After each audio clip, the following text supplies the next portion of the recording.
Hello everyone and welcome back to the channel. In today's video we're going to take a look at the brand new upcoming Transformers Studio Series 8614 Voyager class Studio Series Junkheap. Now this is an upcoming figure coming in August, but he is currently in Target for some reason earlier than usual. So is BB Movie RC and BB Movie Ironhide, so I'll be trying to look out for those as well as soon as I get to Target. Well, speaking of Target, I got this guy at Target for $30, so you could get him at Target for $30. Now, Junkheap is a new figure in the Transformers Studio Series line. As you can see, he has no window, which I am really disappointed about that. But other than that, the box art looks really great. The figure looks great. This side of the box looks great. 8614 Voyager class Studio Series. He transforms in 22 steps from a Junkion Autobot to his motorbike mode. He transforms in 22 steps, and his iconic movie scene is the Junkion dance party, and then his bio says Junkion leads the efforts to place together the remains of Ultra Magnus.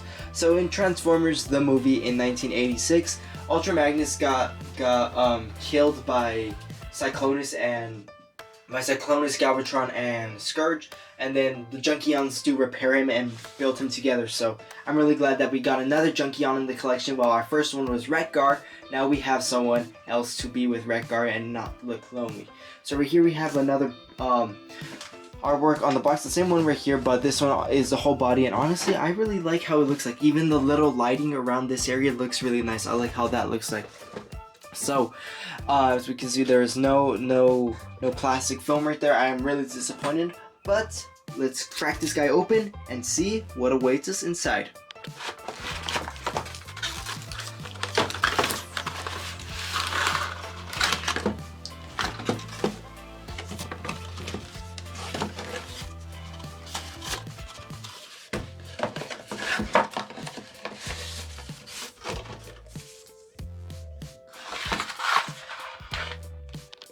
So here we have Junkion fresh out of the packaging, and we can see that he's quite a direct carryover from our Studio Series 8609 Voyager class Junkion Wreck-Gar.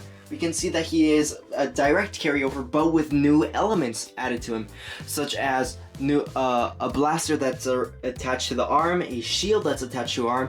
The shield also, the blaster is kind of like a shield, and we can see there are some attachments near the chest region and toward the back region, while on Wreck-Gar, they were quite different. I'll just bring in Wreck-Gar for a quick comparison. We can see Wreck-Gar is a bit slimmer and no ginormous fat chest region like Junkion. So honestly, out of the two, I prefer Junkion, but we'll touch base more on Wreck-Gar and Junkion later. So just taking a look at the detail, my goodness, I think Hasbro have really done a great job with this figure. This figure looks really nice. The sculpt work where the face is concerned looks nice. I like how it looks like.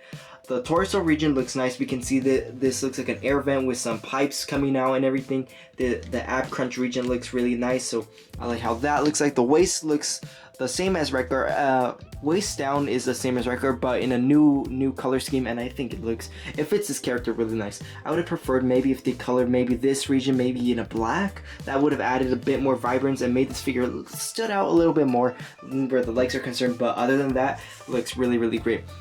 As far as accessories are concerned, he comes with surprisingly 5 for Voyager class.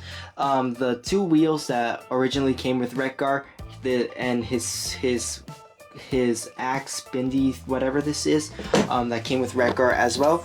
But then he also does in fact come with this blaster and that shield. So I really like how he looks like. This new color scheme for Junkion looks nice. Where the shoulder pads are concerned, I really love this whole region right here. Looks like spikes sticking out. Looks like he's already fought in multiple battles, ready to take on Cyclonus. Honestly, this guy looks masterpiece worthy. Similar to Wreck-Gar, he still has same Wreck-Gar, same problems maybe around this area being hollow, but other than that, this figure is really great. So articulation wise, it's the same as Wreck-Gar. So if you didn't see that video, I will recap it in this video. The head could look up, down, not tilt side to side, could do a full 360, but due to the nature of the design right here, he is not. And we have articulation on these earpieces, so I like how that looks like. We have a swivel joint right here, a hinge joint right here, We have another swivel right there. We have a hinge joint that could bend way past 90 degrees. Waist rotation to the side, and an ab crunch right there. We could rotate the leg back and forth. We could do the splits, fold the knee around 90 degrees. Where the foot is concerned, we have a pivot around here, and then the foot could go back and forth.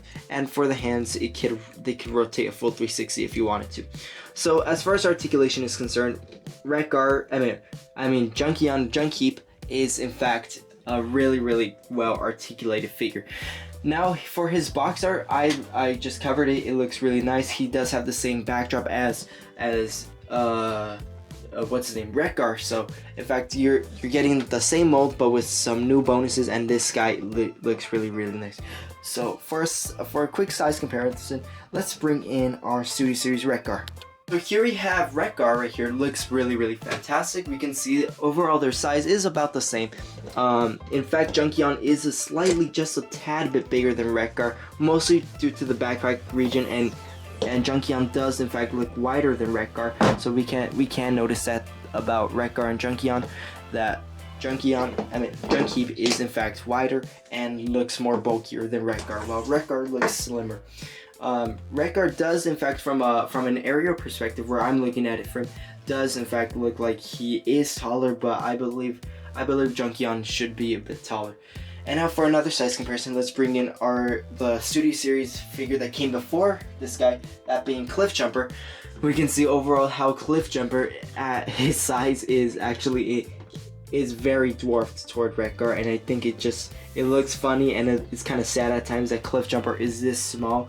He's a car and he's a motorbike when this guy should in fact be smaller. It's kind of funny.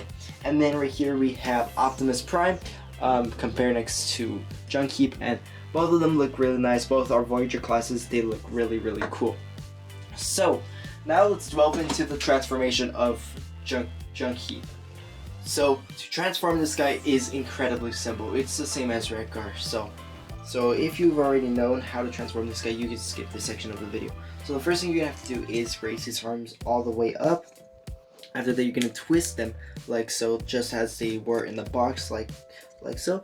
You're gonna fold in the hands like so. After that, you're gonna deattach this whole component, this whole chest region right here from the backpack. You're gonna deattach this area right here.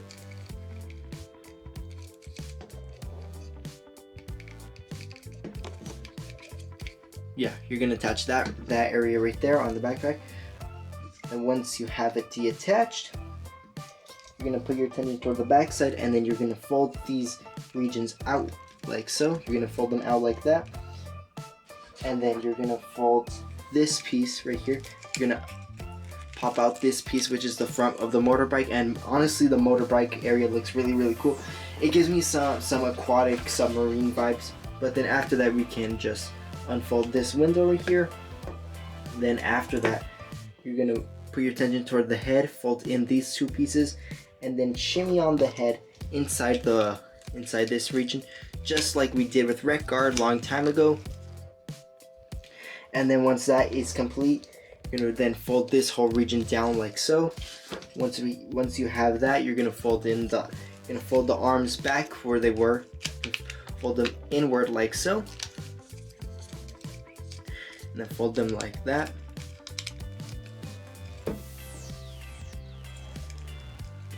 Once you have them folded in, it's all downhill from there. So just make sure that these regions do in fact fold in.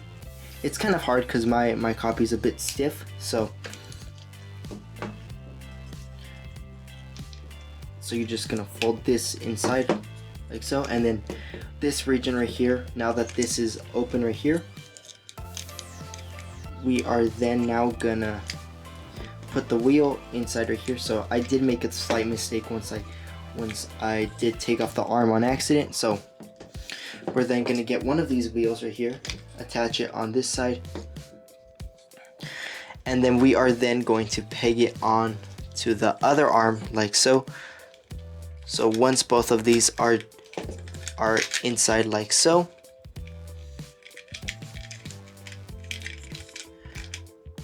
so for some reason my copy has this loose arm right here, so I will just skip this section of me trying to put this on, and then I'll show you how it looks like with the thing attached. So once that is done, you're gonna then attach these two wheels together like so. After they have been attached, which for me it's rather quite difficult to attach them, you're then gonna get this chest region, tab it into the arms like so. Once that is tabbed in, then these regions right here, you're gonna make sure they fold like so. Fold the feet like this. Then after that, this foot is gonna tab into this slot right here. So it's gonna tab into that slot right there. But before you do that, you just have to make sure this region is extended out all the way, and then we could attach it like so.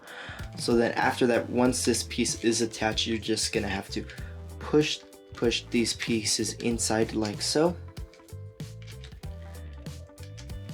So once we have that done, we can now attach the second wheel between these two legs right here.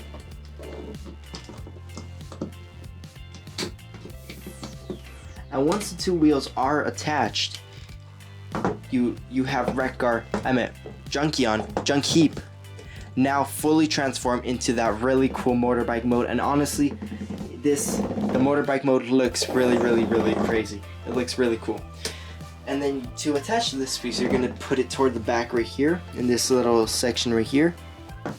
You could attach it right there if you wanted to, or if you wanted to, you could attach it on the back in this little port right here. I've never tried putting it right there, but I don't believe it was designed for that. But overall, we can see how this figure has turned out in the vehicle form, and we can see even on the back where this was the head, we can see that these are where it calculates the miles of how fast the vehicle is going. And honestly, it looks really great.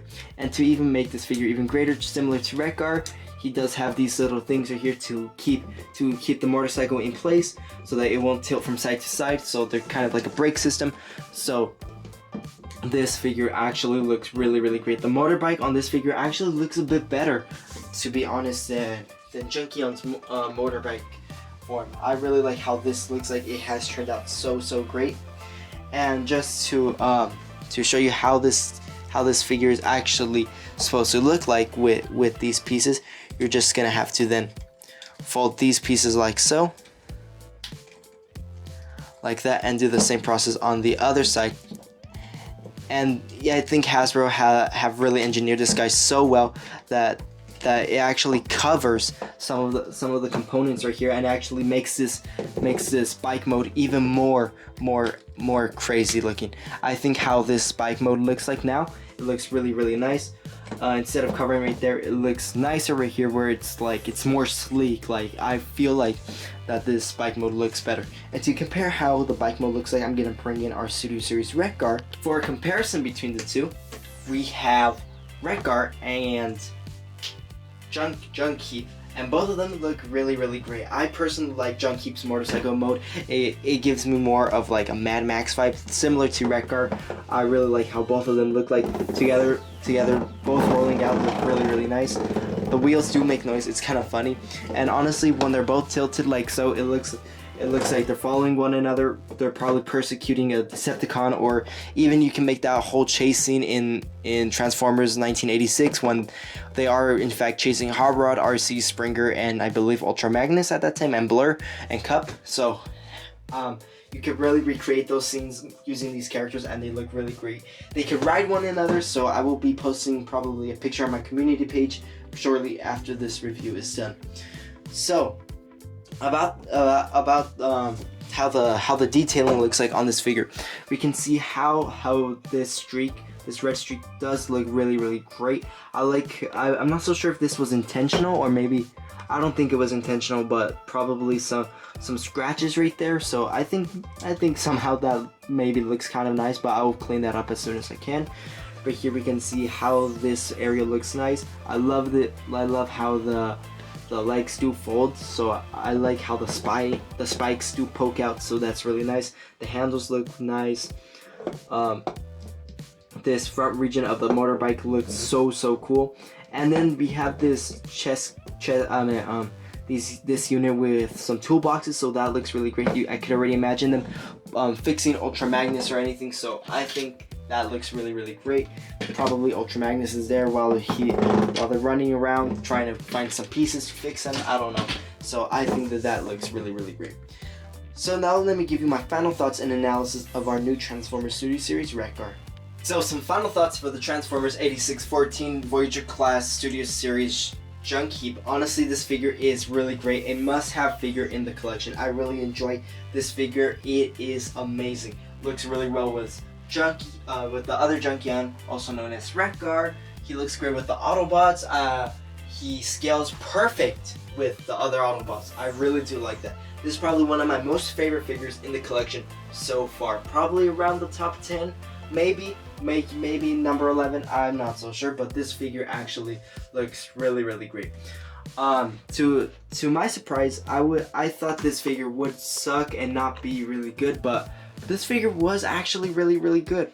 The accessories were really nice. I really like the addition of that blaster and that shield looked really nice. And just trying to recreate that one scene in Transformers the movie. Here he is with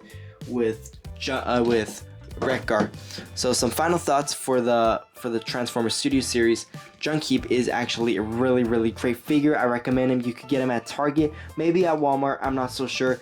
He is right now. It's kind of hard to find him. So if you could find him early in the stores, that is great. Do not buy on eBay. Some people try to rip you off there, but this figure is actually really great. You can get him at $30 at Target and Walmart. So this figure is amazing. So thank you for watching. Please subscribe, leave a nice comment, and until my next review, I will see you then. Thank you for watching.